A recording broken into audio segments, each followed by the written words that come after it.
Welcome to the podcast where we talk about all the things that are hidden in the shadows.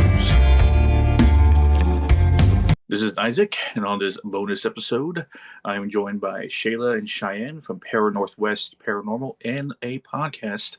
First of the kind we've got to interview. How you guys doing? Good. How are you? Good. Hey, appreciate you guys coming on. We have a mutual friend in Merle. Yeah. Yes. And thanks for having us on, by the way. No problem. I'm always interested in speaking with other paranormal investigators and podcasters, but like I said, you guys are the first paranormal investigators and podcasters that we actually got to talk to. Majority of our interviews are either one or the other, but never, hey, we do investigations and we also talk about our investigations. So Yeah. And how did the paranormal team begin? Oh boy, this started some years ago. Cheyenne and I have always kind of been into the paranormal. And so on just a whim, we were just like, we should just start a podcast. We recorded our first episode, 3.5 years ago? In 21, yeah. And we actually never even put it out. It was just kind of something we were gonna just I don't know, for fun. And then by the second and third episode, we were like, maybe we should put these out and see how it goes. And Yeah. It went great. Yeah. Now, why, I guess, that's probably a good origin of the podcast, but what got you guys into investigating specifically like the paranormal? I was paranormally inclined as a child, and thankfully Shayla was essentially she didn't know what she was doing, but she kind of helped me through that, I feel like. So we've just culturally, also growing up Native American, being spiritual and practicing that, of course, it's gonna bring us to the paranormal, I feel like. So your indigenous heritage led you to the idea of investigating more into spiritual realms. Mm-hmm. Yeah. Oh, not like my story, living hauntedly. Did you were you like from childhood to now, like consistently dealing with spirits? Pretty much. Yep. Yeah. Yeah, I never knew how to turn it off in the beginning. I was seeing things that other people didn't see, and I still do. Yeah. I was interested because one of my questions I always ask investigators is, how have you worked with psychic or mediums? But in your case, you are a psychic medium who is investigating. So Yeah, I never classify myself as anything. I like to just say I can do a lot of different things, but I don't necessarily like to say I'm a psychic medium. what are the things that you can do? Yeah, so I call myself a liminal. So I can do anything from channel spirits to talk to aliens. I can, God, what else can we do? I can remote view. That's something new that you Yes. recently. I can talk to animals. Like, do you hear their voice or you interpret their emotion? Both. I can sometimes feel it in my body, and then other times I can hear a voice. If I remember correctly, there is some legend of shamans in Native American culture that were known to do that. Yeah. Yeah.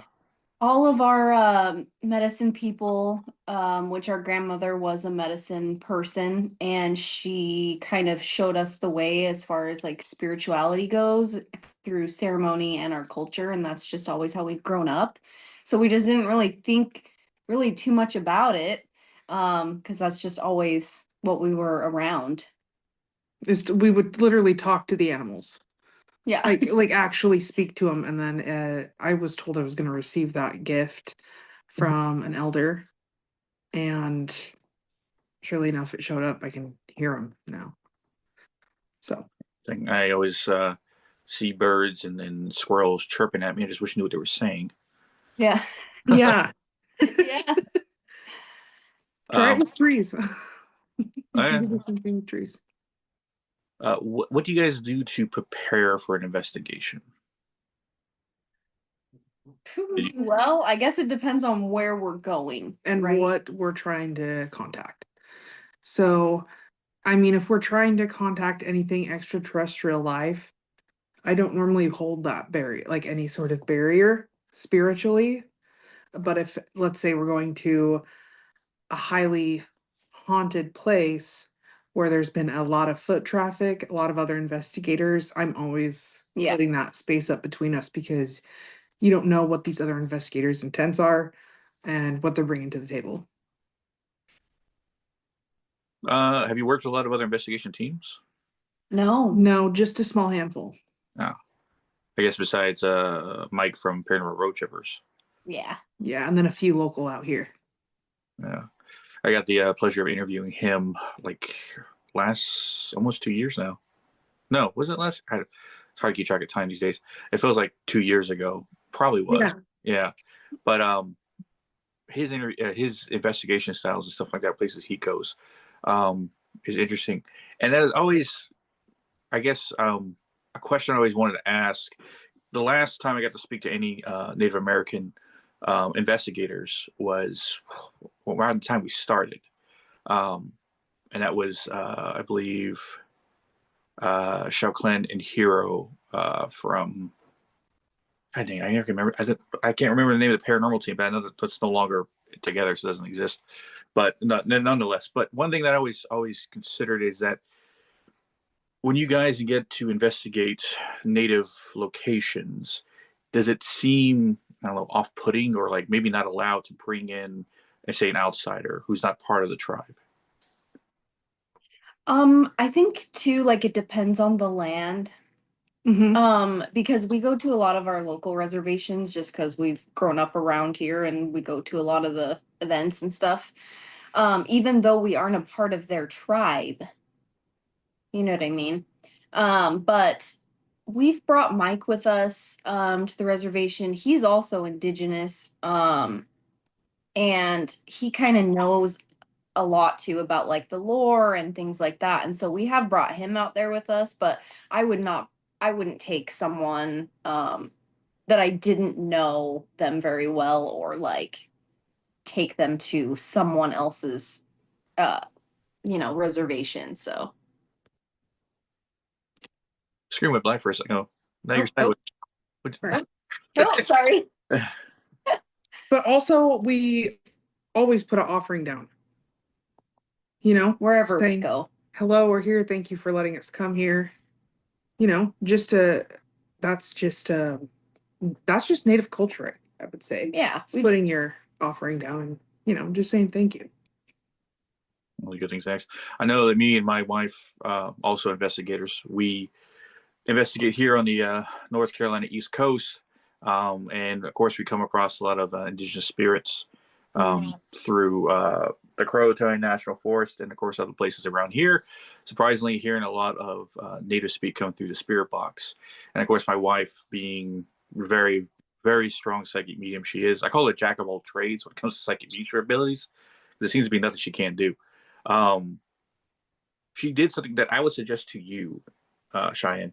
It makes herself a spirit box. She doesn't listen to a spirit box per se. She just puts in white noise, channels the area, and allows the spirits to talk through her, in a sense. So it almost creates like a direct conversation with the spirits there. And that's how I've come to find out that there are indigenous spirits at certain locations. Right. Yeah.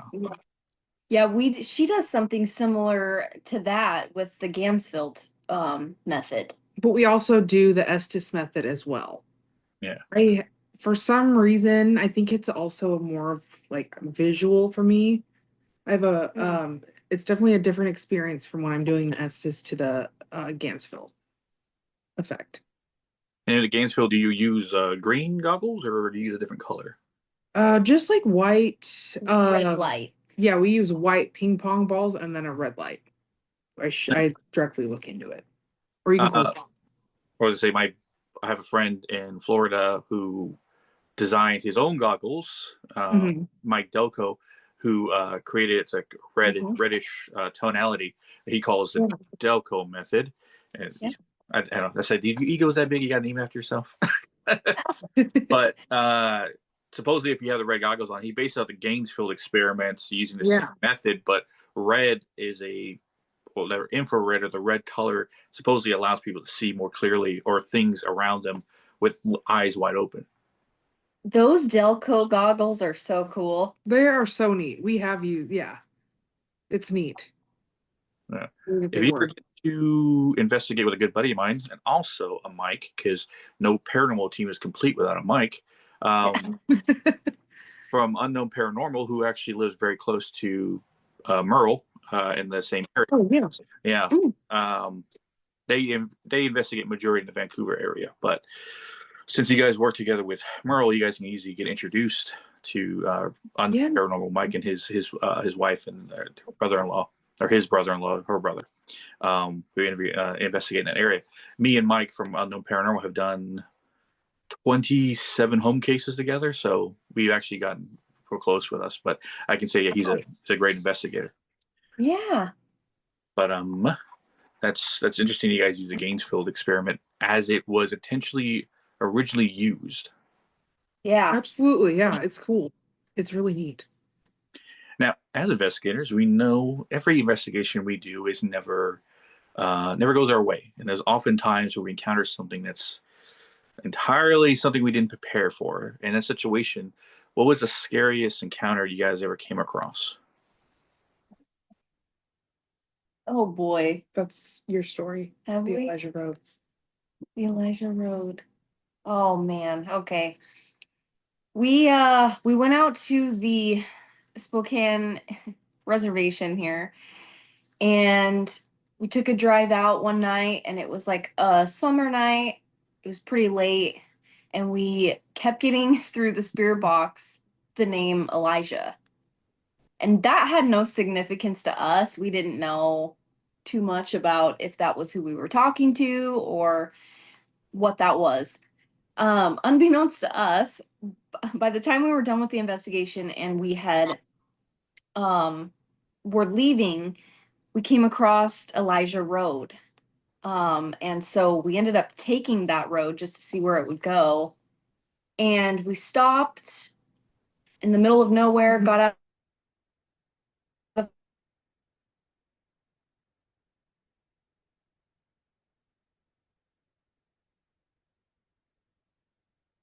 that kept like lighting up the sky, and then we heard a whistling tune coming within the grass. And it just kept going. It was like a whole tune, like someone was whistling a song, but there was nobody there. Dang. That actually happened to us one time. Literally outside my window, we heard whistling, and it sounded like someone walking by. Granted, I don't know if you experienced this, Cheyenne, but it seems like spirits are attracted to her because of her ability. So we have consistent traffic of of hauntings that people, spirits coming. Hey, can you see me? Can you talk to me? Yeah. But yeah, that reminded me of that, like that whistling. That's Yeah, and it's weird because we've had, just like you're saying, like we've come across a lot of encounters of the whistling tunes. That specific time on the reservation, we think different. that it was stick Indians is what they call them. And those are similar to the little people, but these are more mischievous, more malevolent. Like, they will try to get you to stay there, pop your tires. They're known to slice at your ankles, spit on you, things like that. Yep. Yeah. No relation to gnomes at all, or have you been mistaken for gnomes? No, similar in size though, but it's more to the indigenous tribal areas is typically where they're found. It's gonna be scary though, especially if you're walking around, you see something run by you real fast that's like the size of an action figure. Right. Yeah. No. So never in your investigations come across anything that you would consider very dark and evil spirits?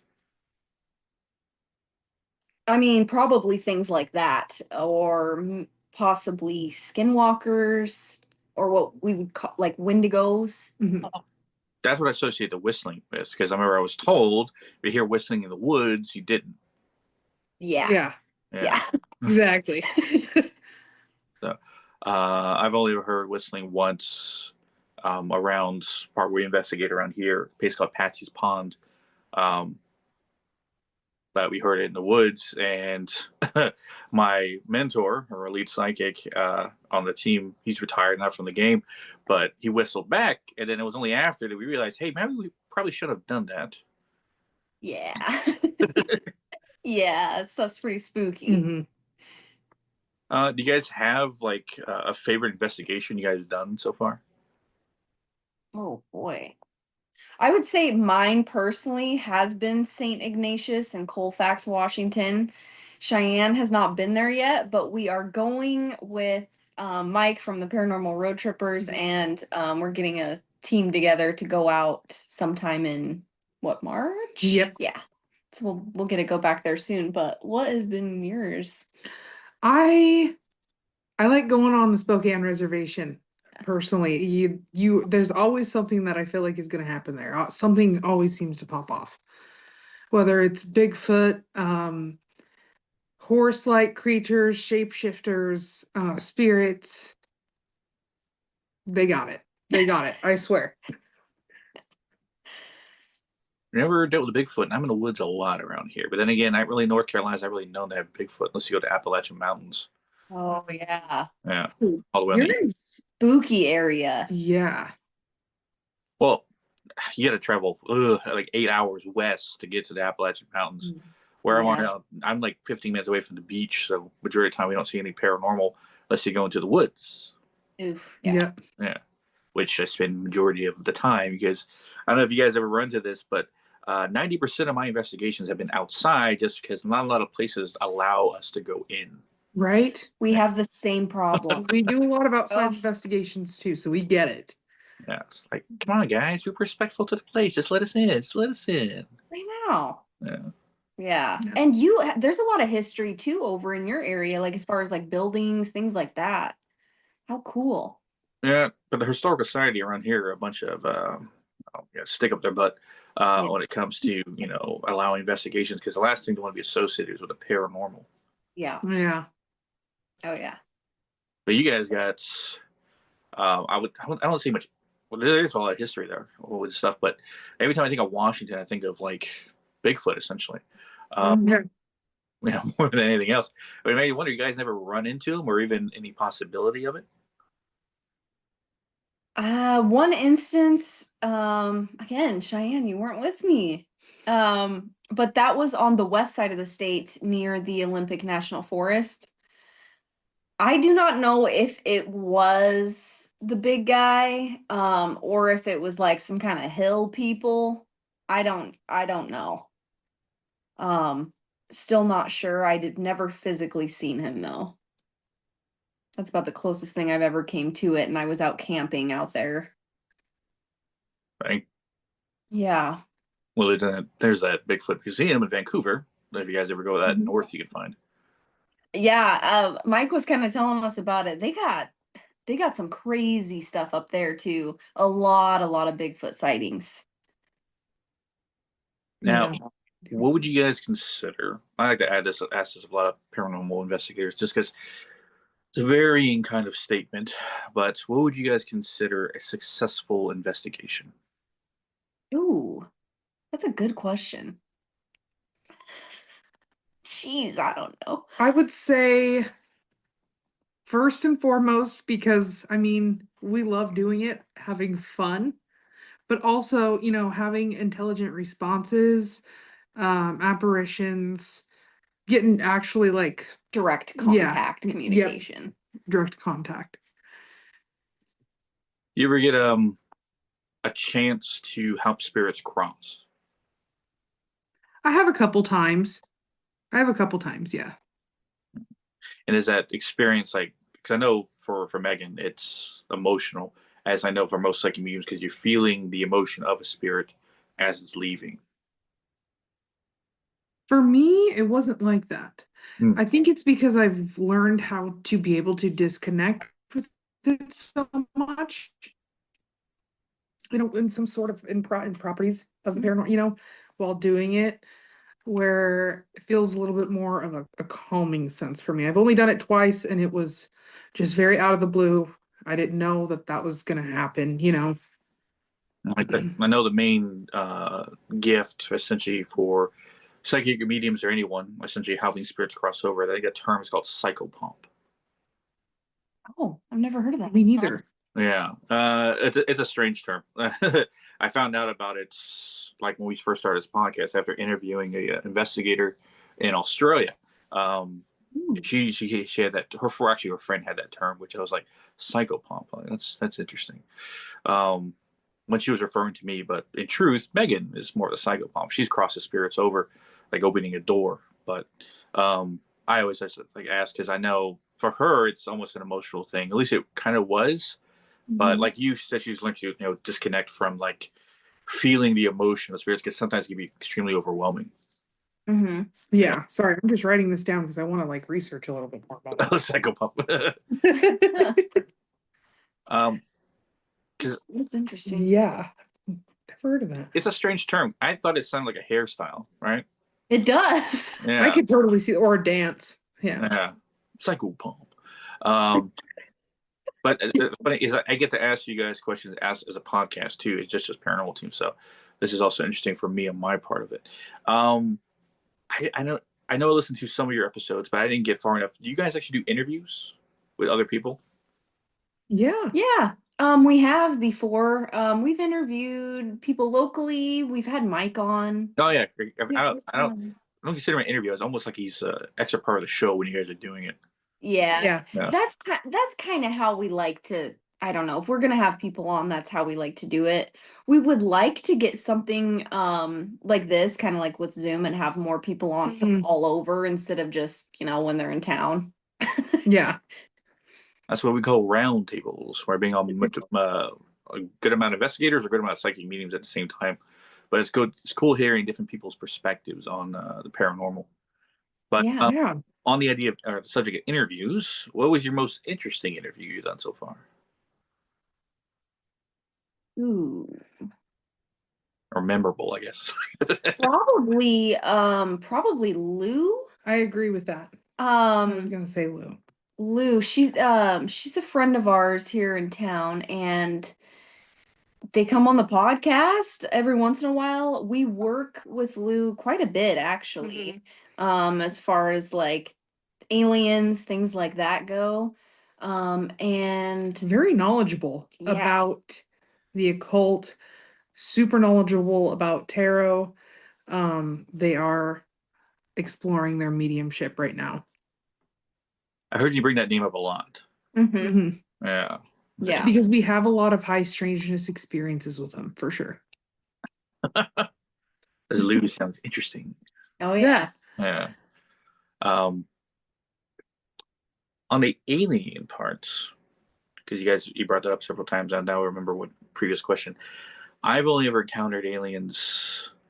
Well, that's a whole nother story. Have my alien encounter, but in person, in real life, the place that we got to investigate around here, called Northeast Creek Park, has probably been our most profound location for investigations.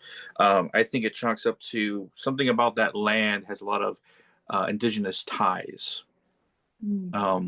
Most in communication we have with indigenous people has been at that park, and it's strangely built. The park, it's like a giant football field surrounded by a wooded trail that goes almost a semicircle around it.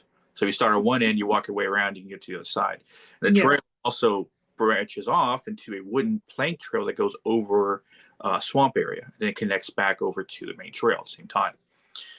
But while we've been there several times, one of the investigations we actually had to do, we saw this bright light shoot up out of the tree line on the opposite side of the field that we thought was a flare, because that's how bright it was. We thought like someone fired a flare gun in the air. A big ball up there hovered for a few seconds and shot into the sky faster than we've ever seen before. But you have talked several times in your alien encounters. When you guys go on investigations, I guess specifically do you go specifically to contact aliens, or just something you come across in your investigations? Both. So, have you heard about the CE5 before? Yes, with Dr. Stephen Greer. Yep. So that's what kicked it off. We did that a good handful of times, and then, we're out exploring spirits, and they're coming through the spirit box. So after we've made contact quite a few times with them, they just kind of contact us now. How do they contact you?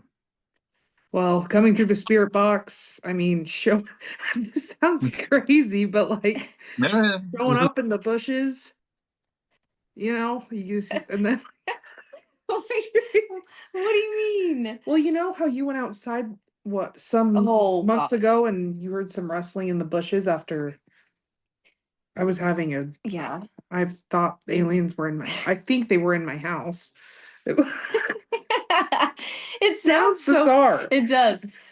I feel like once we did make contact with them, whether that be with Cheyenne psychically, whatever she was doing, talking to them, they just basically interrupt us at all times now. Mm-hmm. You ever anything that they want or tell you what they want? The better question. No, sometimes they just give us information. What? I always see just certain things about their life, like when I'm doing the Gansfield. This is what I'm more doing the Gansfield. I'll see just like the same alien family normally that comes and greets me, and they show me things like, how they avoid the sun, which is literally they like wear special goggles, glasses, or like they're just like day-to-day certain things, but you can also see other alien life forms. And that is just, it's known with the CE5 that if you continuously do it, they just contact you. I don't know.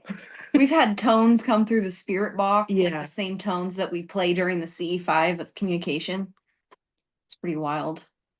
Well, my mentor, Mike, I called him the voice of the dead just because when he was under an ESS method, it was like having direct contact with whoever was there. Yeah. But the strange times that we actually got the contact that we suspect is aliens while he was under, he said it sounded like computer or like internet started routing up and then hearing of weird static. And then all of a sudden he was speaking to what he assumed was aliens or someone from another dimension. At least that's what they said. Because I remember talking to them through him and they were saying, I asked them, who are you? And they said, we are not from, I had said, what planet are you from? I said, we are not from here, not this dimension, not this space. Right. I was like, what? And it was strange. But then later on, almost 3 years later, I had my own experience, but that's all up in the seeing them psychically or in the mind, however it works, how my way of meditation works. But did they ever give you better question. Were these grays or any other kind of species you were talking to? It was grays and different species. Oh, okay. Mm-hmm. Yeah. Did it give you a name for the main contact? No. See, with that, they show you what you want. I have yet to be able to like guide myself doing a Gansfield. Yeah. Interesting. Mm-hmm. Even though I do try.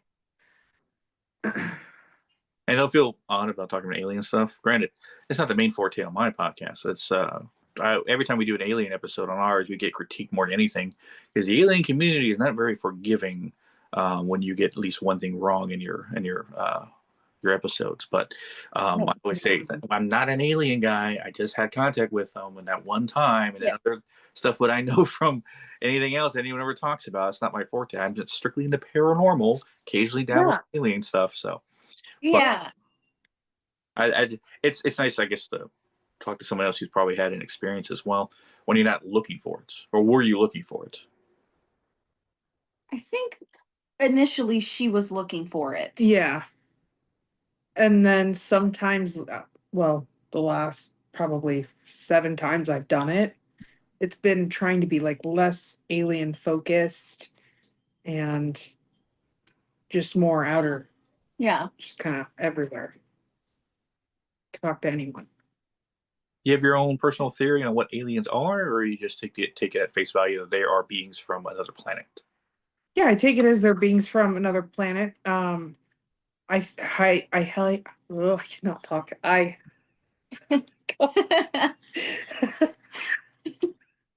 take them in high regards. There we go. Just because I know that they are healers. You know, my grandma would use them in medicine practices, like use their energy and like call upon them because they are ancestral. Does she have another term for them? Because I know that a term I hear a lot from indigenous peoples is star people. Yeah. Yeah.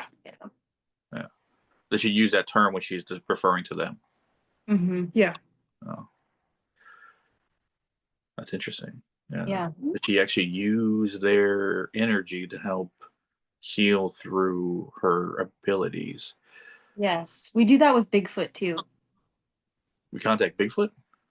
Yeah, you can contact Bigfoot the spirit, and he will come. He's always at Sundance ceremonies. Mhm. All of our elders always talk about Seeing Bigfoot. seeing Bigfoot during Sundance major ceremonies. He will come in and help assist and heal. He's actually Bigfoot is considered one of our 7 sacred teachings. Mhm. He's one of the animals that is sacred to our people and to many tribes actually.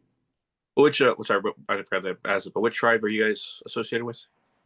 We're Ojibwe, so our tribe is North Dakota is where our family's from.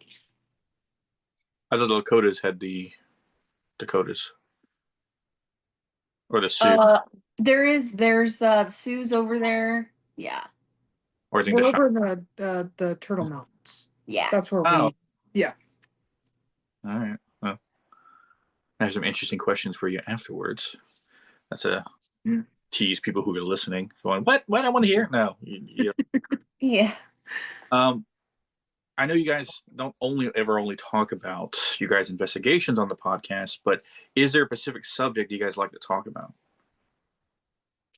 We try to cover as many things as we can without getting too conspiracy kind of, things. As of lately, I feel like we've been kind of going down some weird rabbit holes with like different dimensions, just different explorations that we haven't really taken. And that's not talked about a lot, I feel like, in the paranormal world. A lot of different taboo subjects too, as far as like culturally that maybe many people don't know about or many people talk about, especially if you're not indigenous. It's kind of taboo. To share certain information? Yeah, it is. Taboo for the tribe or taboo for other people's ears? Both. I kind of think that a lot of indigenous people, I don't know how I want to say this, use the word gatekeep, but Right. we truly do believe that these things exist and that they are out there. And so it's not really up for debate. You know what I mean? Most people that live on the Navajo reservation, things like that, they believe in skinwalkers because they're actually down there. Yeah. So it's just, I don't know, things like that. But they're also getting more attention these days. Mm-hmm. Those kinds of things too. So that's interesting. Yeah. Because I know for a period of time, no one knew what skinwalkers were, and now they're all bad amongst other other paranormal podcasters. It's a subject to talk about, but kind of like Krampus is the really only subject you can talk about around Christmas time when it's paranormal. Mm-hmm. When Native American legends are brought up, of course, you have to talk about skinwalkers, wendigos, and you have to nitpick to find anything else. But it's interesting to hear other legends and other things associated with tribes that's not so in the zeitgeist of the paranormal. Mm-hmm. Yeah, that's good. Keep it up because I know more people need to hear more information. And I guess if it, I don't know if you guys feel bad about earning a bad rep with the tribe for sharing information that they think you shouldn't, or do you don't really care? I don't think that it is anything bad that we're doing. If I did, I don't think we would do it. But we just kind of tell our own truth and our personal experience and kind of tell the history and legends of it. Anything, there's a lot that we do not put out to the public. No. Yeah, So, like I want yeah. to say about a year ago, we were with Mike from the Paranormal Road Trippers, and we went out in the middle of the woods. I said, let's go find some little people where the Wendigo. And he set me up out there, and I just started whistling around, basically trying to have them come in, but also having a respectful conversation, knowing that we once all lived together, you know? So we do certain things that I do certain things that I feel like are taboo, that, like, you should not be doing, but I'm not here to do it in a bad way. I'm just here to do it in a explorative way.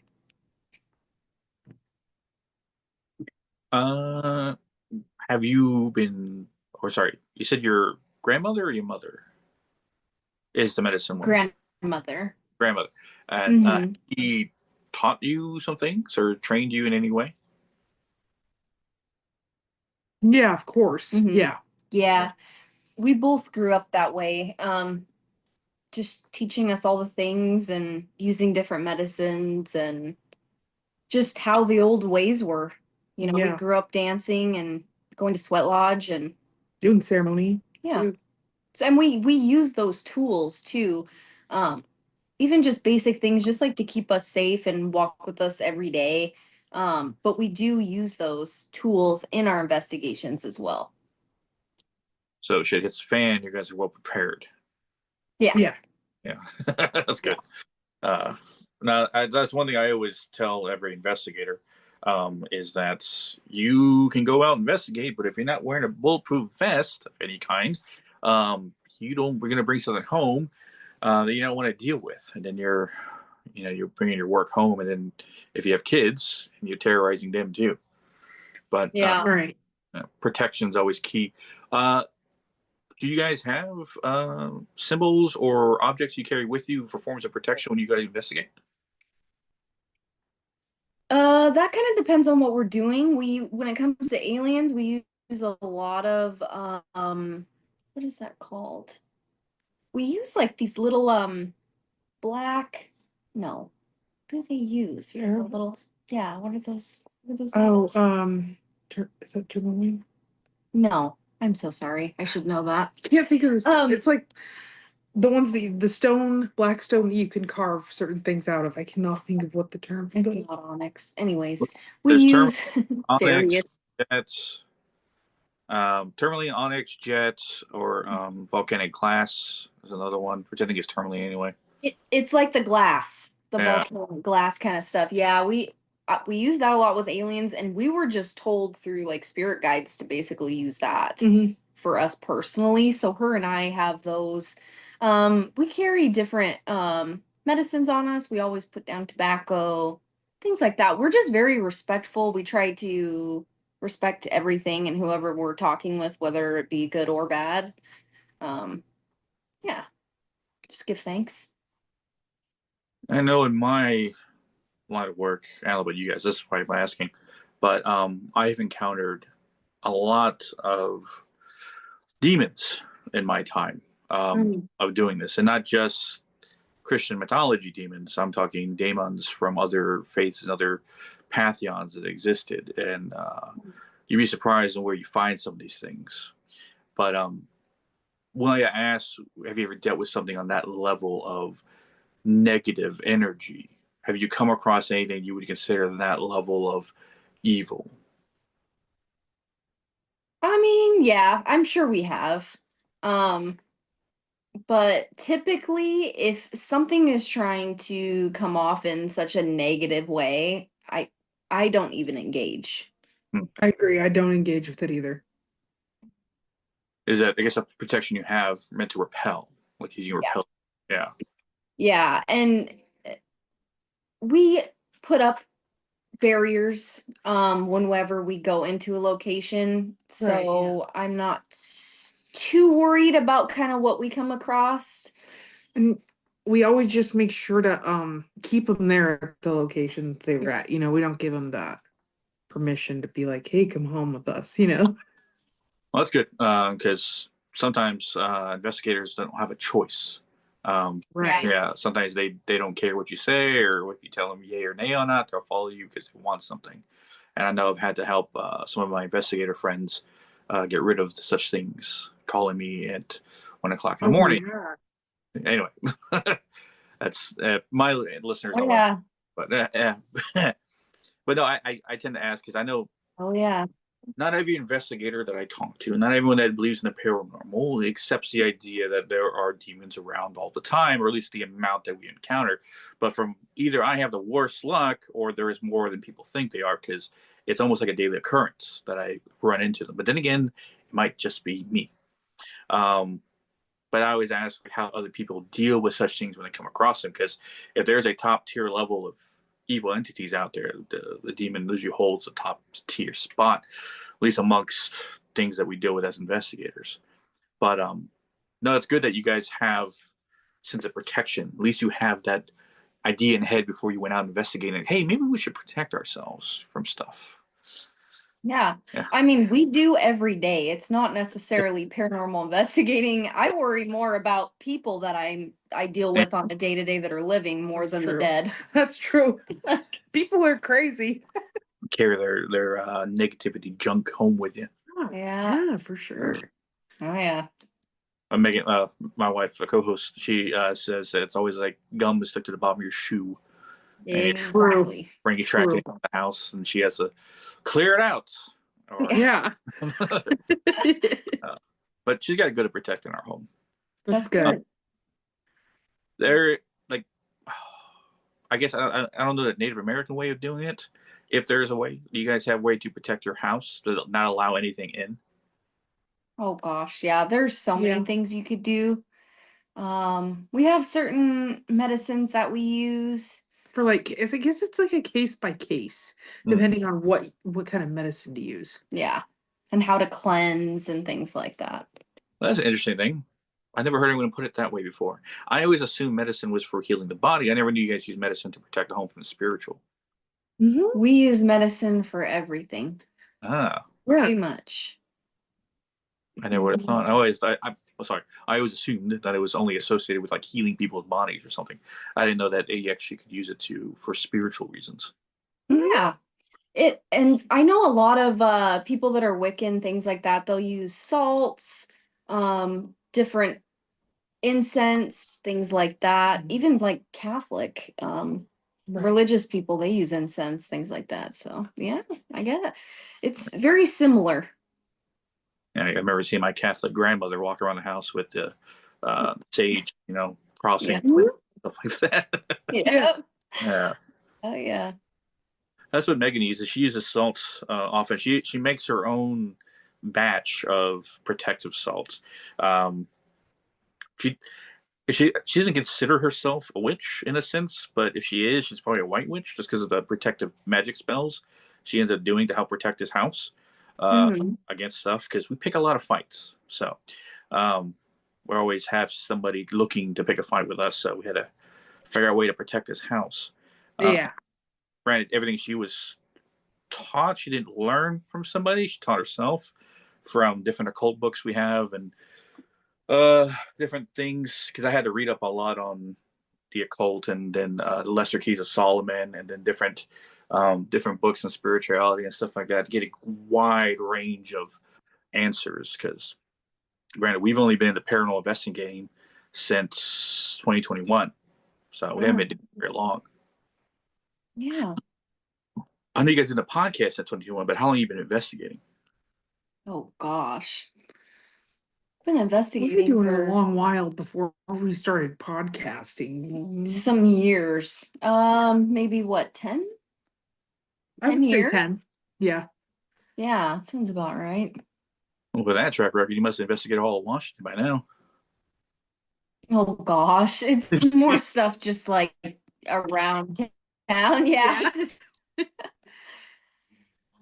I don't know. We've only been doing, like I said, 4 years, and granted, we go to the same spots again and again sometimes, and oftentimes the way we investigate is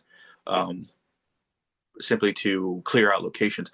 But that's something I guess I something I like to ask investigators too, because I noticed, I'm not putting you guys in category. After talking to you guys for a good while, I would say put you in the second category, maybe the third, but I guess it all depends on your answer. Let me explain. I've observing paranormal since I was a kid, and I'm 37 now. And I remember watching Ghost Adventures when it first came around, Ghost Hunters when that started, and stuff like that, and how it is now today. But I've come to figure out there's three kinds of paranormal teams. There are clout chasers who are only out to simply get famous from investigating, right? Who just don't care about respect amongst the spirits, don't give us, care. They just want to collect evidence, get famous from it, and then, hey, let's deal with it.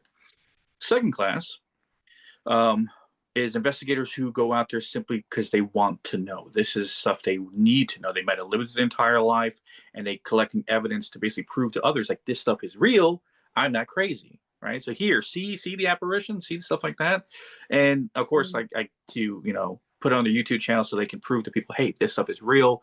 Actually, we're not, stories we tell are real and stuff like that. So they have more respect to the dead when they investigate. So that's why I said to classify you guys in that category, because you guys seem like very respectful to spirits as you're doing your locations. But there's a third class. And for the longest time, I always assumed me and my wife were alone in this class, because I have yet to meet any other investigators who strictly go to a location, not to collect evidence, but simply to clear it out of all negative entities and help as much as positive spirits cross over who choose to leave. Because that's been me and my wife's MO for the last 4 years. And as of the last year, we decided, hey, maybe we should start wearing cameras and collecting evidence, because we're experiencing a lot of stuff out here while we're doing these clearings, which has earned us a lot of bad rap with other investigators, specifically the cloud chasers, because we're taking away their bread and butter by making a location less haunted. But do you ever guys go to a location with the intent to help clear out spirits from that location? No. Is that, like, I guess, where's the reason behind that? You might not want to do that. I mean, I'll just speak on me personally. That's not my job. I don't think that's my job to do that. And maybe those spirits are there for a reason. Now, if someone was having a hard time with like a certain energy or spirit or whatever it may be, and they come and ask for help, that kind of thing, I would maybe help with. But other than that, I don't go in to move people on. We don't really go in to move people on. I agree. That's not, I feel like, my place necessarily. Am I willing to help someone out if they needed it? Yeah. Yes, of course. I've done more, I feel like, personally rather than in a location. Yeah. Person to person rather than location. Well, we often come to find when somebody, or not all investigations, but more than half, that a lot of spirits want to leave, but they can't, because there's a darker spirit almost like bullying them into staying. And once I remove that bully, now, hey, we can go, guys. Hence my wife opens the door, say, here, if you want to leave, you can. And we get like almost a mass exodus sometimes. Now, not every spirit wants to leave. Some actually want to stay in that location because, hey, you got rid of the a-hole. I like this place now. Can I stay? Like, oh yeah, you're fine, you can stay. We come back and communicate with those spirits all the time. Yeah. But we come to find out, like, majority of them that are stuck at a location are finally meeting someone who can help them leave, and get rid of all the bad things that are keeping them there. But when we figured out that we could do this, it's been our main focus for the longest time. But it's we find a lot of spirits that choose to stay, or choosing to stay because now they want to protect those locations. Yeah. And yeah, there's a lot of spirits that stay in locations, just like you're saying, exactly for that reason. Okay, I got a question though for you. Since you guys go to like the same locations over and over again, because we do too, do you find that there's different spirits that you interact with when you go back multiple times, or no? Sometimes we do, depending on the location. and also depends on the location, because we seem to have come by accident on some locations that around here a lot of witch activity has happened.